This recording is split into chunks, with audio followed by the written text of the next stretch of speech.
사도신경으로 예배를 준비하며 나가겠습니다. 전능하사 천지를 만드신 하나님 아버지를 내가 믿사오며 그 외아들 우리 주 예수 그리스도를 믿사오니 이는 성령으로 잉태하사 동정녀 마리아에게 나시고 본디오 빌라도에게 고난을 받으사 십자가에 못 박혀 죽으시고 장사한 지 사흘 만에 죽은 자 가운데서 다시 살아나시며 하늘에 오르사 전능하신 하나님 우편에 앉아 계시다가 혈로서 산자와 죽은 자를 심판하러 오시리라.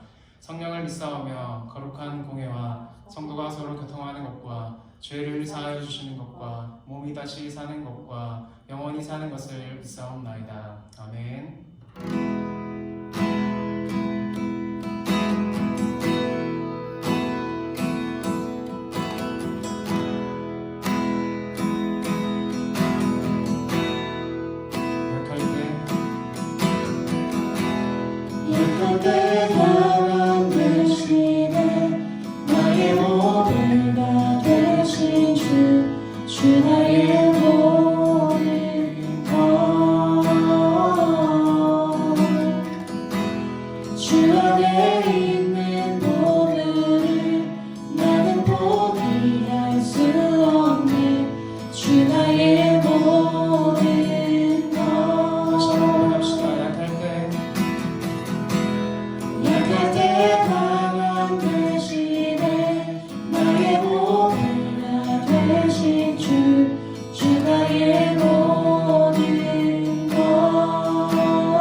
십자가 죄사하셨네. 주님의 이름 찬양해.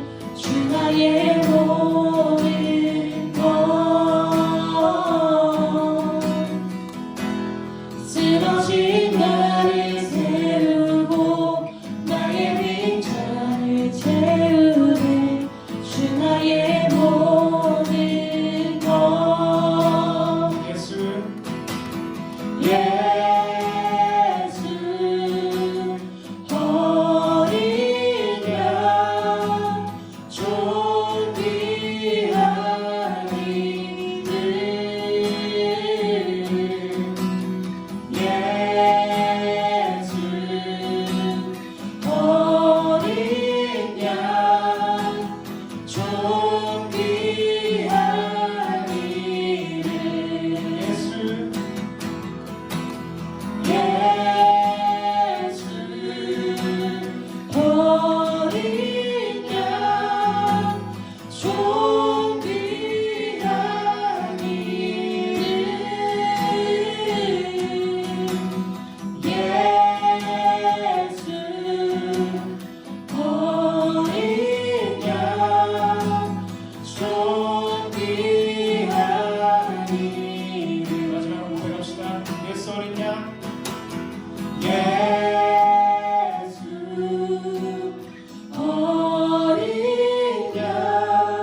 산과 바다에 넘치니 내 마음 열때 주님 나에게 찾아해 주셨네.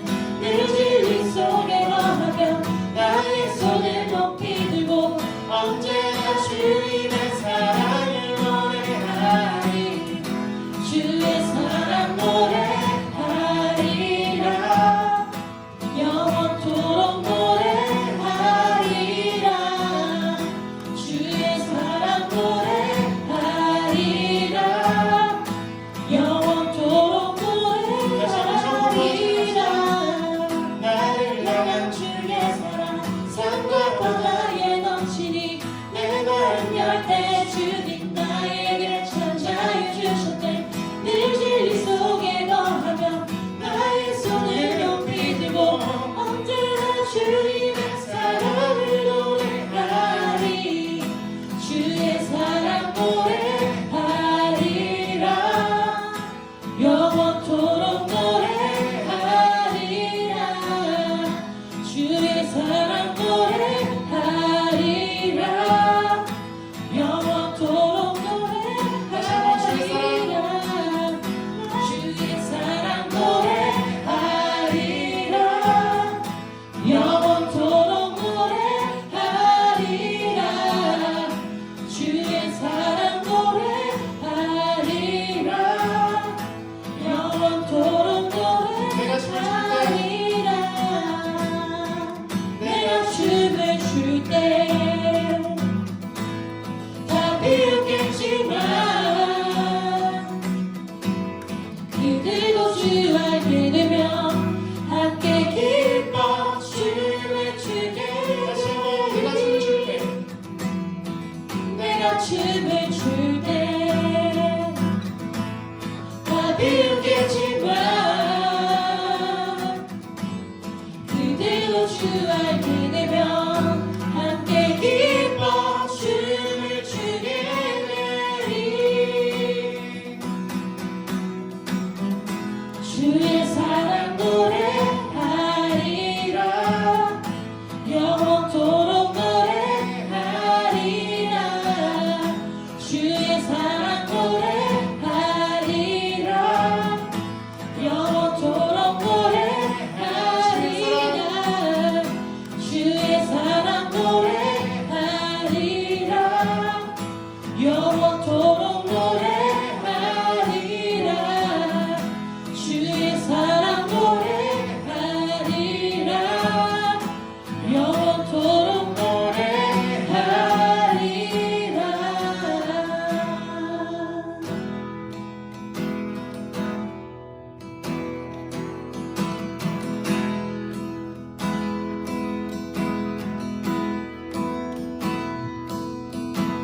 주의 보좌로 나갈 때 어떻게 나가야 할까? 나를 구원한 주의 십자가 그것을 믿으며 가네. 주의 보좌로 주의 보좌로 나갈 때에 나 여전히 부족하나.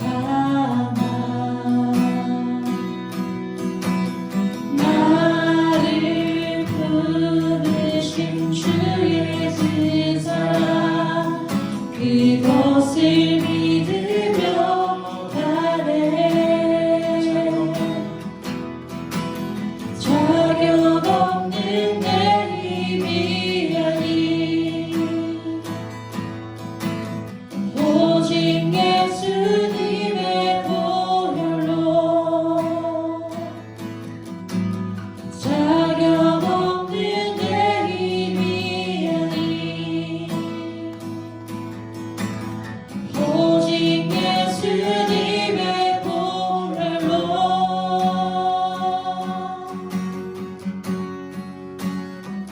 십자가의 보혈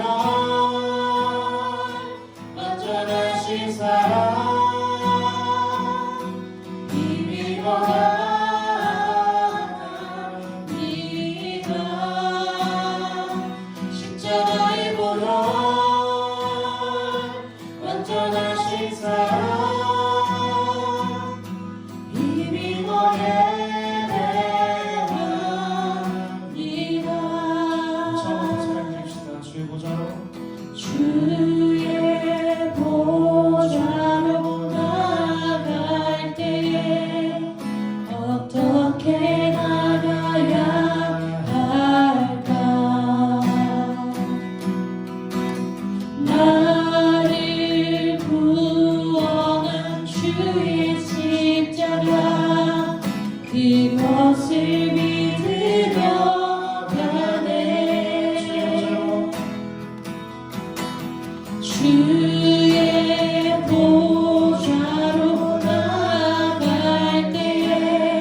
그것을 믿으려 가네. 자격 없는 내 힘이 아닌 오직 예수님의 보혈로 자격 없는 내 힘이 아닌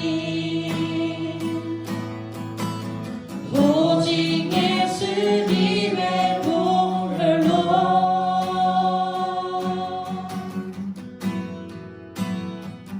십자가의 보혈 완전하신 사랑 힘입어 나갑니다.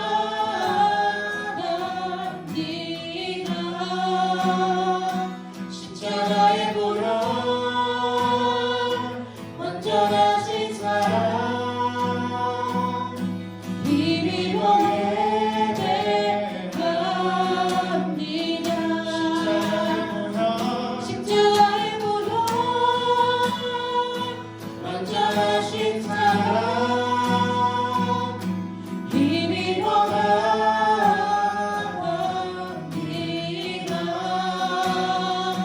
십자가의 보혈 완전하신 사랑 힘입어 예배합니다. 아멘.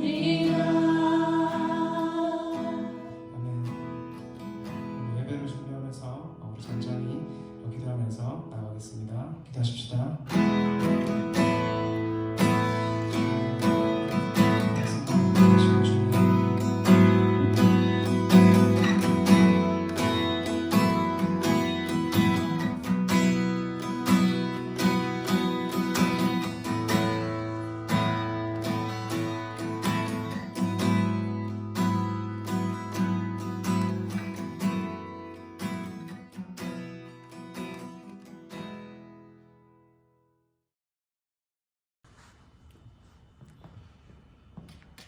기도하시겠습니다. 하나님 아버지 감사합니다. 오늘도 저희들에게 거룩한 주일을 허락해 주시고 특별히 우리를 위해서 십자가를 짊어지셨던 예수님께서 부활하신 부활주일을 기념하고 또 하나님께 예배할 수 있도록 불러주시니 감사합니다. 하나님 아버지 이 주일에 우리가 하나님께 온전히 찬양을 드리고 경배하며 또 주의 말씀을 나누고자 합니다. 하나님께서 주시는 귀한 말씀이 우리 심령에 새겨지게 하시고 우리 청년들이 각자의 처소에서 예배를 드리며 우리를 위해서 죽으셨던 예수 그리스도의 그 부활의 온전한 기쁨을 누릴 수 있도록 주님 함께하여 주시옵소서. 감사드리며 예수님의 이름으로 기도드립니다. 아멘. 자, 오늘 함께 보실 하나님의 말씀 고린도전서 15장 1절부터 11절까지 말씀입니다. 자막과 성경을 보시면서 함께 읽도록 하겠습니다. 1절부터 11절까지 읽겠습니다. 형제들아, 내가 너희에게 전한 복음을 너희에게 알게 하노니 이는 너희가 받은 것이요 또 그 가운데 선 것이라. 너희가 만일 내가 전한 그 말을 굳게 지키고 헛되이 믿지 아니하였으면 그로 말미암아 구원을 받으리라. 내가 받은 것을 먼저 너희에게 전하였노니 이는 성경대로 그리스도께서 우리 죄를 위하여 죽으시고 장사 지낸 바 되셨다가 성경대로 사흘 만에 다시 살아나사 게바에게 보이시고 후에 12 제자에게와 그 후에 500여 형제에게 일시에 보이셨나니 그 중에 지금까지 대다수는 살아있고 어떤 사람은 잠들었으며 그 후에 야고보에게 보이셨으며 그 후에 모든 사도에게와 맨 나중에 만삭되지 못하여 자 같은 에게도 보이셨느니라. 나는 사도 중에 가장 적은 자라. 나는 하나님의 교회를 박해하였으므로 사도라 칭함받기를 감당하지 못할 자니라. 그러나 내가 나된 것은 하나님의 은혜로 된 것이니 내게 주신 그의 은혜가 헛되지 아니하여 내가 모든 사도보다 더 많이 수고하였으나 내가 한 것이 아니요 오직 나와 함께 하신 하나님의 은혜로라. 그러므로 나나 그들이나 이같이 전파하며 너희도 이같이 믿었느니라. 아멘. 오늘 이 시간에 고린도전서 15장 1절부터 11절까지 말씀을 가지고 부활신앙이라는 제목으로 하나님 말씀 함께 나누려고 합니다. 성경에 나타나는 수많은 기적들이 있습니다. 그런데 오늘날 우리가 살아가는 이 세상은 기적을 믿지 않습니다. 특별히 여러 가지 기적들 중에 가장 믿지 못하는 것이 있다고 한다면 그것은 아마 죽은 자가 살아난다라는 기적일 겁니다. 그러나 기독교는 오늘 우리가 부활절을 기념하는 것에서 알고 있는 것처럼 예수님께서 죽으셨다가 살아나셨다라고 하는 이 부활이 가장 중요한 핵심입니다. 논리적으로 설명할 수도 없고 말로 다 설명할 수도 없지만 기독교 신앙은 이 부활에 기초하고 있습니다. 따라서 우리는 살아나신 예수님을 바로 알고 온전한 부활 신앙을 가지고 우리들의 신앙 고백을 세워가야 할 것입니다. 오늘 우리가 읽었던 고린도전서 15장 말씀의 핵심은 부활에 대한 말씀이에요. 이 부활은 지금까지도 끊임없이 논쟁 가운데 있습니다. 그럼 오늘 이 시간에 우리는 이 논쟁이 어떤 것들이 있는지 이 논쟁을 자세히 소개하는 것에 초점을 맞추지는 않을 것입니다. 다만 오늘날 우리가 가지고 있는 이 신앙 체계 속에서 부활을 깊이 생각하지도 않고 심지어 부활에 대해서 많은 오해가 가지고 있다는 것 정도로 지적하고 넘어가야 하겠습니다. 많은 사람들이 부활을 제대로 이해하지 못하고 부활을 온전히 공부하지도 또 묵상하지도 않습니다. 이성적으로 논리적으로 설명할 수 없기 때문에 많은 사람들이 그저 불신을 가지고 또 그런 마음으로 팽배해져 있습니다. 심지어 어떤 사람은 이것들은 확실하지 않은 사실이기 때문에 그것을 이해하거나 다시 또 생각하지 않는 것이 더 낫다라고 이야기할 수도 있습니다. 그러나 부활이라는 역사적 사실 앞에서 이것을 무관심하게 대한다는 것은 그 자체로 이 논쟁 가운데 있다고 할 것입니다.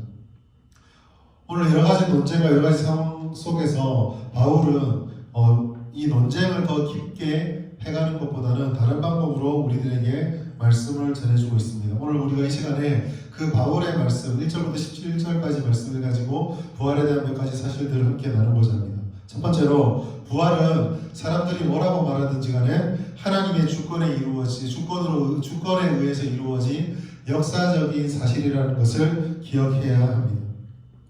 이것은 바울이 말해서 이 사실은 두 가지로 증명되어질 수 있습니다. 첫 번째로 예수 그리스도의 부활은 성경을 통해서 예언되었고 그 말씀대로 이루어진 역사적인 사건이다라고 사도 바울은 말하고 있습니다. 우리가 알다시피 구약은 오실 예수님에 대한 예언으로 가득 차 있습니다. 지금 다 읽지는 못하지만 시편 22편 12절이라든지 이사야서 53장 4절에서 6절까지라든지 시편 110편 1절 같은 이런 여러 말씀들을 보면 그리스도께서 오실 것과 그가 고난받으실 것과 죽으실 것에 대한 말씀이 구약에서 나타나지고 말씀되어지고 있습니다. 그리고 예수님께서는 스스로도 마태복음에 보시면 구약의 말씀들을 인용하시고 가르치시고 또 그 말씀에 순종하시면서 사역을 감당하시고 돌아가셨습니다. 그리고 지금은 다시 살아나셔서 하나님의 보좌 우편에 앉아 계십니다. 여러 저자들이 예수님께서 하셨던 이런 사역들을 증명해주고 있고 또한 이 동일한 예언들을 예수님께서 친히 이루셨습니다. 구약을 아는 사람들, 구약을 통해서 하나님의 말씀을 진지하게 묵상하고 대면하는 사람들은 누구나 다 이 진리를 발견할 수 있습니다. 두 번째로 예수 그리스도의 부활을 목격한 사람들이 있습니다. 이 예수 그리스도의 부활을 목격했다는 것은 정황상 예수님의 부활이 사실일 수밖에 없다는 것을 우리에게 말해줍니다. 먼저 사도 바울은 고린도전서 15장 3절부터 8절까지 말씀에서 예수 그리스도의 부활을 목격한 사람들을 쭉 열거하고 있습니다. 제자들, 어떤 사람들, 여인들, 그 수많은 증인들에 대한 이야기를 하고 있습니다. 이것은 히브리인들의 전통을 고려하고 또 고대 사회, 특히나 법이 발달되어 있는 로마의 사회를 기억하면 굉장히 중요한 것입니다. 왜냐하면 그 전통 속에서 증인의 존재와 증언의 가치라고 하는 것은 엄청난 효력을 가지고 있기 때문입니다. 함부로 위증해서도 안 되고 위증하는 자의 죄가 엄청나게 무겁습니다. 즉 어떤 목적과 자기의 이익을 가지고 있지도 않은 일을 증언하기에는 그 당시의 법과 전통이 굉장히 엄격했다는 사실이죠. 그렇기 때문에 대부분의 사람들은 무언가를 증언한다거나 내가 그 일의 증인이다라고 하는 것들을 쉽게 말하기 힘들었습니다. 중요하고 어려운 일이었기 때문이지. 바울은 그와 같은 증인들이 자신을 포함해서 수백 명에 이른다라고 말씀하고 있습니다. 그들은 단지 예수 그리스도의 부활을 전해 들었던 것이 아니라 직접 보았다라고 말씀하고 있습니다. 수백 명이면 일반적으로 10여 명에서 20여 명 사이에 되는 배심원들을 통해서 판결이 좌지우지된다는 것을 고려했을 때 엄청난 숫자입니다. 이 증인들의 숫자보다 더 중요하고 확실한 것은 정황상의 증거입니다. 예수님이 죽으시고 나서 바리새인들이 제일 처음 가졌던 생각들은 예수님이 살아나신다는 말을 생전에 했다는 것을 상기한 것입니다. 그걸 떠올리고 나서 이 바리새인들이 그 당시 로마의 그 빌라도에 가서 이렇게 말합니다. 저가 죽은 지 4월 만에 되살아난다 말했던 것을 우리가 기억한다. 저 제자들이, 저 무리들이 시신을 빼앗아가고 부활한 자, 그 사람 예수님이 부활했다라고 말하면 그 소동이 그가 살아있을 때보다 더 클지도 모르기 때문에 이것을 우리가 경계해야 된다라고 바리새인들은 이야기를 하였습니다. 그런 그들이었기에 예수님이 죽고 나서 그 무덤을 사람을 시켜서 철통같이 지킵니다. 그 철통 같은 경비가 있었음에도 불구하고 사흘 후에 어떤 일이 일어납니까? 예수 그리스도께서 무덤에서 살아나셨고 그 무덤을 막아놨던 돌은 불러서 열려있는 것들을 보게 된 것입니다. 바리새인들은 이 상황들을 목격하고 나서 제자들이 시신을 가졌다 하고 날조하고 퍼뜨리기 시작합니다. 그런데 이것은 말도 되지 않습니다. 잘 생각해 보십시오. 제자들은 성령의 충만, 사도행전 1장 8절에 있는 오순절 성령 강림이 있기 이전에 제자들은 그저 뿔뿔이 흩어진 오합지졸에 불과했습니다. 예수님을 위해서 목숨을 바치는 것이 아니라 그의 살 길을 찾아서 도망친 자들에 불과했다는 것이죠. 그들은 예수님의 무덤까지 와서 바리새인들과 같은 모든 위협을 다 물리치고 예수님의 시신을 가져갈 만큼 용기가 없었습니다. 심지어 여러분들 성경을 읽어보시면 잘 아시겠지만 막달라 마리아로부터 그 예수님께서 살아나셨다는 증언을 듣고서도 제자들은 여전히 두려워하며 예수님의 부활하심을 선언하지 않고 마가의 다락방에 모여있거나 아니면 도망쳐 있었습니다. 자, 여러 정황을 보십시오. 겁쟁이들이 예수님의 시신을 훔칠 리도 없습니다. 바리새인들이 그렇게 훔쳐가게 되면 어떤 일이 있을지 다 뻔히 아는데 그 무덤을 아무렇게나 지키지도 않을 것입니다. 어떤 사람은 여인들이 가서 몰래 시체를 빼돌리고 예수님이 살아났다고 말했을 것이다라고 생각할지 모릅니다. 그러나 몇몇 여인들, 성경의 복음서마다 조금씩 다르게 하지만 대략 한 명에서 3명 정도의 몇몇의 여인들이 가가지고 그 돌을 옮긴다거나 군인들을 다 상대하면서 시신을 빼간다는 것은 있을 수가 없습니다. 더군다나 죽은 시신을 옮긴다는 것은 그렇게 쉬운 일이 아닙니다. 이런 정황들을 모두 고려해 봤을 때 가장 합리적인 판단은 정말로 예수님이 살아났다는 것밖에 없습니다. 사랑하는 청년 여러분, 성경이 말하는 바와 신구약의 예언들 그리고 모든 정황들은 예수님의 부활이 사실일 확률이 높다는 것을 우리들에게 말씀해 주고 있습니다. 부활은 역사적인 사건이고 부활은 역사적으로 일어난 사실입니다. 이것을 믿게 되는 우리 청년들이 되길 바랍니다. 두 번째로 이 부활이 역사적인 사건이라고 말하지만 그 부활의 진정한 가치는 믿음 가운데 있습니다. 즉 부활을 믿는 것이 가장 큰 은혜다라는 사실을 우리는 기억해야 합니다. 성경에 있는 모든 기록들은 단순하게 우리에게 믿음을 막 속이듯이 집어넣기 위해서 꾸며낸 이야기들이 아닙니다. 많은 사람들은 자기가 생각하는 것들이 가장 객관적이다라는 착각을 하고 있습니다. 그것을 증명하고 그것을 드러내는 것이 가장 옳은 것이다라고 생각을 합니다.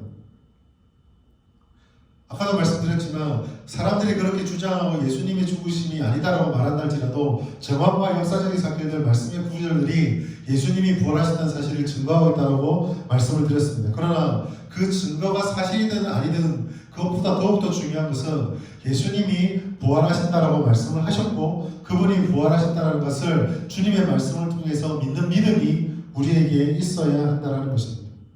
사랑하시는 여러분, 사실이 중요하고 객관적인 게 중요하고 이성이 중요하게 여기는 이 시대 가운데서 믿음이라고 하는 것은 되게 주관적으로 보일 수 있습니다. 그러나 신앙생활하는 우리들, 영적인 세계를 알고 있는 우리들, 하나님을 믿는 성도들과 교회들에게 가장 중요한 것은 이 믿음의 진정한 가치와 은혜를 온전히 깨닫는 것입니다. 물론 이것이 맹신적인 믿음, 아무런 근거도 없고 그냥 믿습니까? 하면 아멘이라고 외치는 그런 단순한 믿음이 옳다라고 말씀드리는 것은 아닙니다.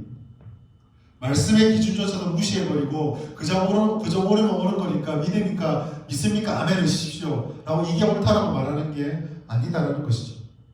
우리는 그러한 맹신을 쫓아가서는 안 되지만 분명한 하나님의 말씀을 기초한 우리의 이해와 우리의 생각을 뛰어넘는 하나님 그분을 믿는 믿음이 있어야 합니다. 네덜란드의 탁월한 신학자였던 1900년대 탁월한 신학자였던 헤르만 바빙크는 이것을 이렇게 표현했습니다. 신앙이 아니라 신앙이 나를 살린다.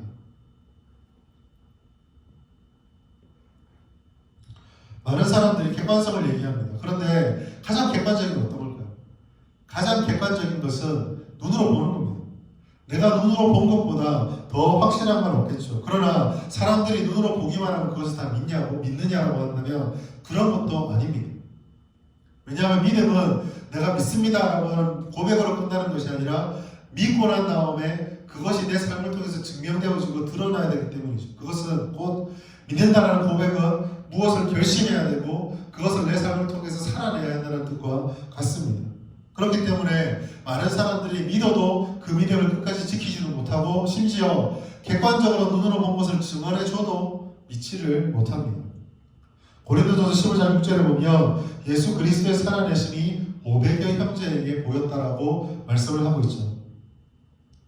그런데 사도행전 1장 15절에 보시면 부활 후에 성령의 강림을 기다리고 모인 사람들의 숫자가 나오는데 그 숫자가 놀랍게도 120여 명에 불과합니다. 500명이 모았습니다. 그런데 120명만 남아있습니다. 나머지 380명은 어디로 갔을까요? 눈으로 본다고 다 믿습니까? 눈으로 본다 끝까지 그 믿음을 지키나요? 사람들은 눈으로 보면 된다고 생각합니다. 그렇지 않습니다.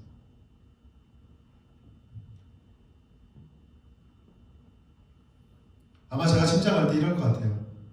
만약에 제가 설교하다 여기서 그런 일 없어야 되겠죠? 꺽 하고 쓰러졌는데 누군가 와서 심장이 안 뜁니다 라고 말하고 30초 있다가 제가 일어나면은 죽었다 살아났다는 사람보다 우리가 맥을 잘못 짚었거나 아니면은 잠시 혼자였을 뿐이다라고 생각하는 게 훨씬 쉽습니다.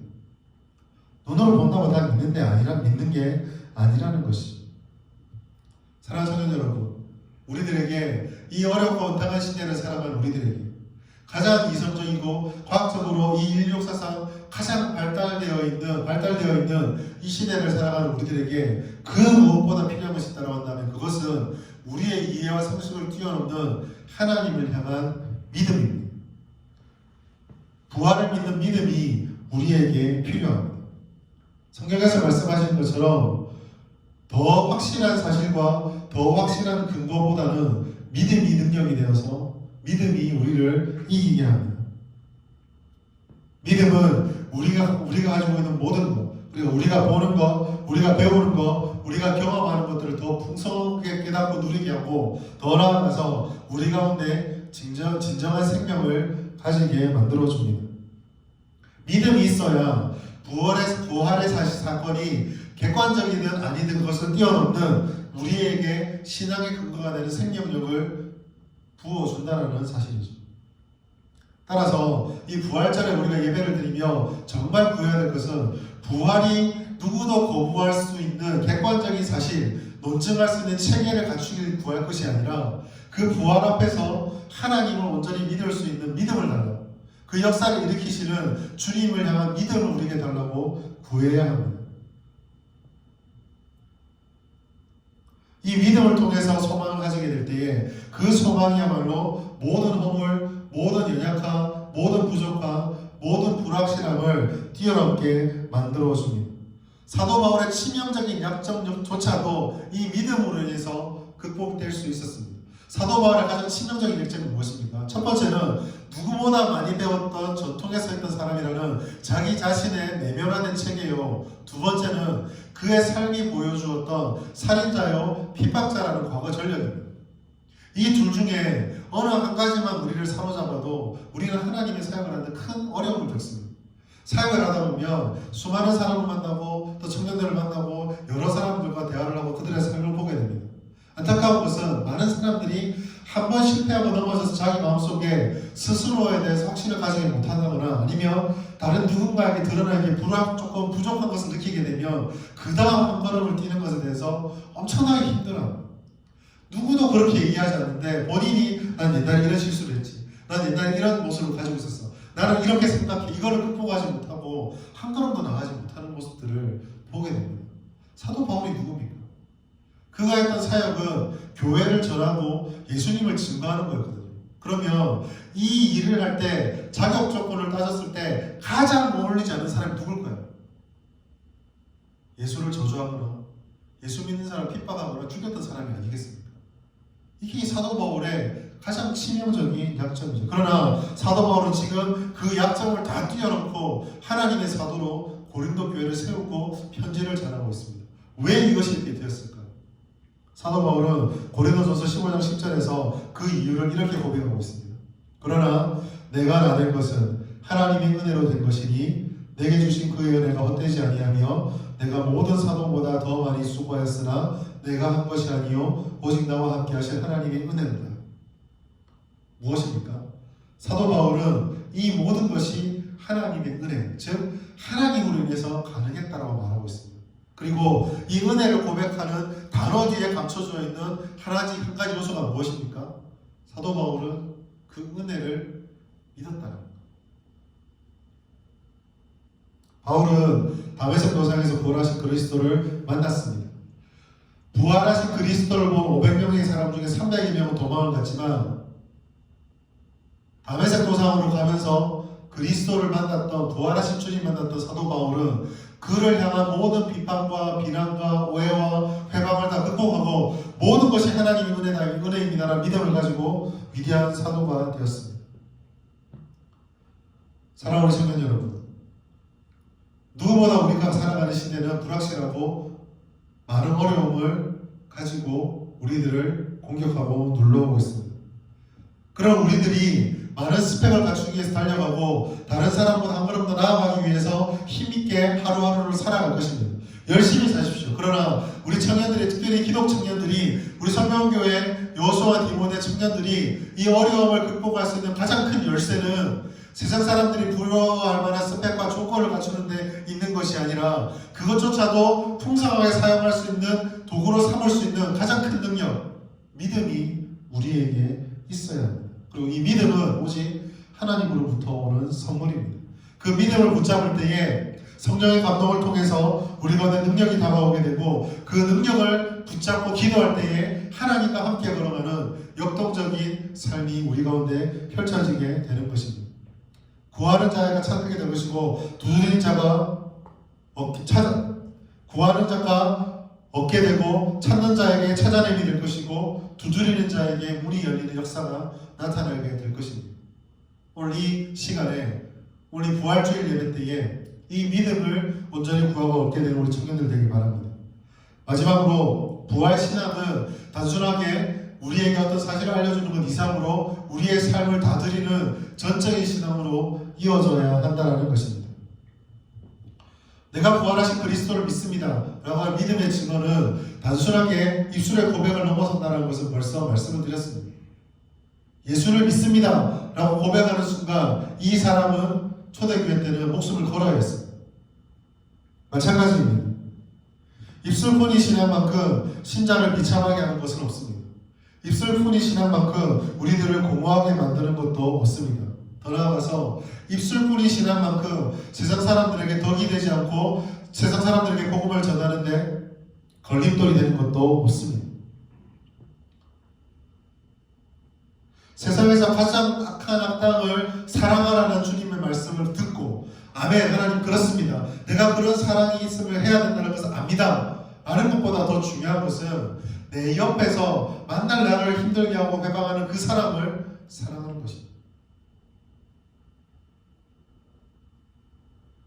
세상의 이해의 수준을 넘어서는 위대한 고백도 결국은 오늘 내가 믿음을 가지고 살아가는 그 삶의 걸음걸음을 통해서 갖추게 되는 하나님으로부터 인정, 그것만 못하다는 것이죠. 믿음은 결국 우리 삶의 가장 일밀한 곳에서부터 실현되어지고 나타나고 드러나야만 합니다. 더 나아가서 부활의 신앙을 가지고 우리의 이 세상에서 삶으로 드러낸다고 하는 것은 이 세상에 대한 과도한 기대와 의존과 집착을 버려야 한다는 것을 의미합니다. 그것은 우리에게 필요한 것들은 더 이상 아무것도 없다라고 말하는 불교에서 말하는 무소유와 해탈을 말하는 것은 아닙니다. 우리도 돈이 필요하죠. 최근에 한 2달 넘도록 코로나19 사태를 통해서 우리나라 경제뿐만 세계 경제가 쑥대밭이 됐습니다. 오늘 아침에 간단한 그 글을 하나 읽었는데 워낙 일자리가 줄다 보니까 아르바이트 하나를 뽑는데 지원자가 몰려가서 400대 1의 경쟁률이에요. 우리의 일이에요. 남의 일이 아니에요. 우리 물질 필요 없습니까? 코로나19 따윈 우리한테 아무 의미가 없습니까? 우리 안 아픕니까? 우리 다 필요합니다. 우리는 뭐 안락하면 안 됩니까? 편안하면 없어도 됩니까? 예수 믿는 사람 무슨 편안함이야? 맨날 고생하고 보일러 때면 안 되고 옷도 한 벌로 맨날 살고 겨울에 얇은 거 입고 뛰다가 더 추우면 좀 뒷박질하면 되고 뭐 그런 게 우리의 삶입니까? 그게 하나님 말씀하시는 그리스도의 삶입니까? 아닙니다. 그러나 세상의 것에 대한 집착을 버린다라고 말하는 것은 물질도 건강도 안락한 삶도 우리에게 필요하지만 물질이 건강이 안락한 삶이 우리의 우선순위의 윗자리를 차지하는 것은 아니다라는 거예요. 하나님께서 우리에게 원하신다면 우리에게 물질을 주실 수도 있습니다. 그러나 원하지 않을 때는 물질이 우리에게 없을 수도 있다는 거예요. 하나님의 일을 위해서 건강할 수도 있습니다. 그러나 하나님의 일을 위해서 우리의 건강이 없어질 수도 있습니다. 하나님의 일을 위해서 보다 더 안정감 있게 주님의 일을 하기 위해서 우리 가운데 안락한 삶이 주어질 수도 있으나 하나님께서 원하지 않으시면 우리는 그 안락함에서 멀어질 수도 있어야 한다는 것이죠. 이게 바로 사도 바울이 말했던 가난에 처할 줄도 알고 풍부에 처할 줄도 아는 일체의 비결을 배웠다는 뜻이고 우리의 우선순위와 그 1순위가 하나님의 영광과 하나님의 뜻이 되어야 한다는 진정한 의미입니다. 하나님께서는 우리의 필요를 모르시는 분이 아니거든요. 다만 하나님께서 원하시는 것은 우리의 필요가 우리에게 갖추어지는 것이 난 보기 싫다가 아니라 하나님께서 만물의 주인이심을 알면서 그 믿음을 가지는 가운데 하나님 외에 다른 것들에 자꾸 무릎을 꿇고 머리를 숙이는 그런 종의 모습을 가진 우리가 보기 싫으신 겁니다. 안타까우신 거예요. 그래서 요한일서 2장 15절부터 17절까지 말씀 보면 이 세상이나 세상의 것들을 사랑하지 말아라고 말씀하시는 게 바로 그 이유입니다. 이 세상이나 세상에 있는 것들을 다 버려라 안 하셨잖아요. 사랑하지 말래요. 필요하지 않다는 게 아니거든요. 사랑은 얽매이고 매달리게 되는 것입니다.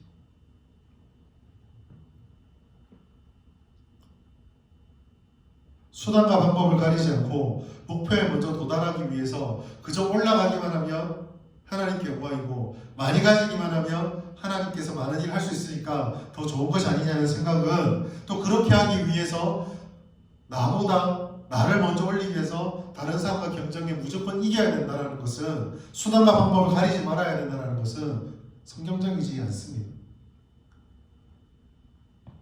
우리는 모든 삶을 살아갈 때에 하나님을 중심에 두고 하나님의 방식으로 경쟁하고 하나님의 방식으로 달려가야 됩니다. 그것이 세상의 것에 집착을 버리게 된다는 것의 의미입니다.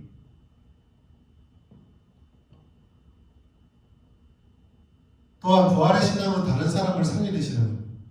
왜 그렇습니까? 부활의 신앙은 죽으신 그리스도를 우리가 부활했다고 믿기 때문에 그 부활을 믿음으로 우리에게 주어진 생명을 다른 이에게도 전해야 되는 요구를 우리에게 하고 있기 때문입니다. 예수님께서 부활하시면서 우리에게 주셨던 마지막 명령이 무엇입니까?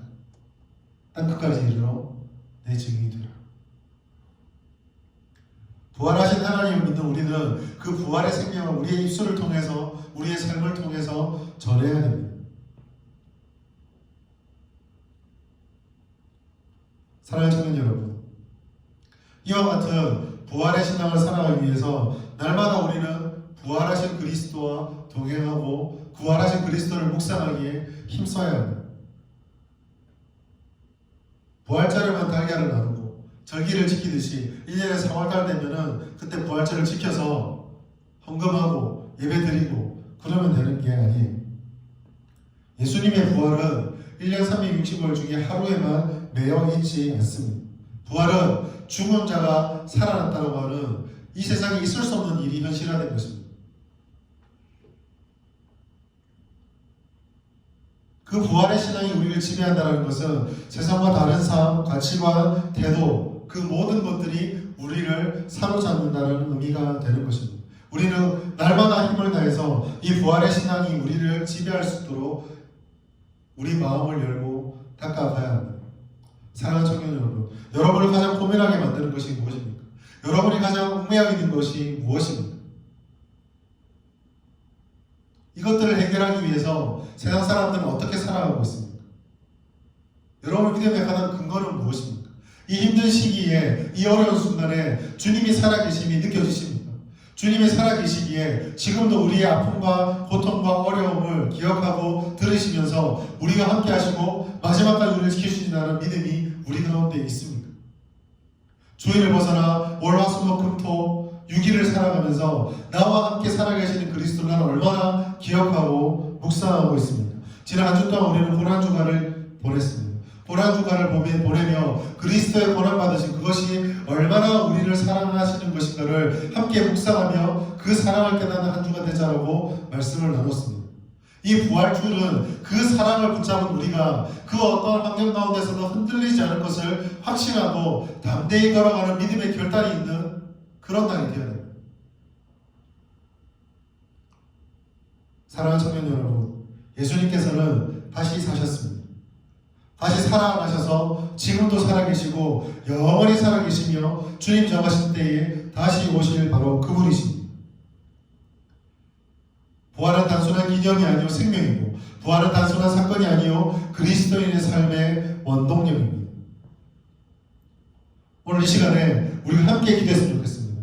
우리에게 부활이 단지 하나의 과거의 사건으로 끝나는 것이 아니라 우리에게 오실 하나님의 보증이 되고 영원한 믿음의 근거가 되어서 우리의 신앙이 어떤 환경 가운데서도 흔들리지 않는 하나님의 자녀가 되게 해야 되는 그런 놀라운 능력으로 우리에게 임하게 해달라고 기도했으면 좋겠습니다. 세상에 너무 흔들리지 마십시오. 세상의 불확실함을 너무 두려워하지 마십시오. 그들의 소리에 너무 귀 기울이지 마십시오. 오히려 우리가 귀 기울여야 될 것은 지금도 살아계시는 그 주님의 말씀, 그리고 그 말씀 붙잡고 기도할 때에 우리의 마음에 들려주시는 하나님의 음성입니다.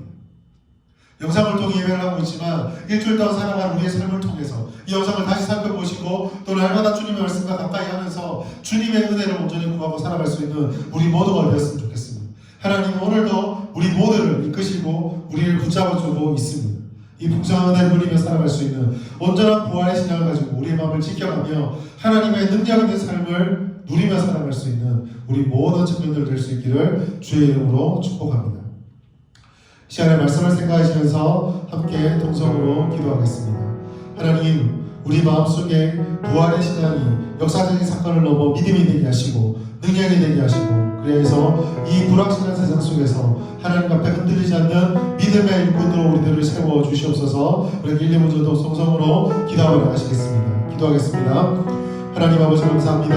오늘도 우리에게 주셨던 주님의 말씀을 따라서 하나님 신 그 은혜를 따라서 하나님께 기도하고 구하며 나아갑니다. 아버지 하나님 부활주의를 맞이하여서 살아계시고 또 살아나셨던 예수님을 기억하며 기념하지만 하나님 아버지 지금도 살아서 생명을 주시는 그 하나님을 기억하지 못하고 우리 삶에 흩어져 있는 수많은 환경들과 장면들 앞에 무너지는 우리의 나약함을 아버지께 고백합니다. 아버지 하나님 예수님께서 지금도 살아계시고 우리의 능력이 되시고 우리에게 믿음을 요구하시고 그 믿음을 붙잡고 나아갈 때 능력이 되신다고 말씀해 주셨습니다. 사도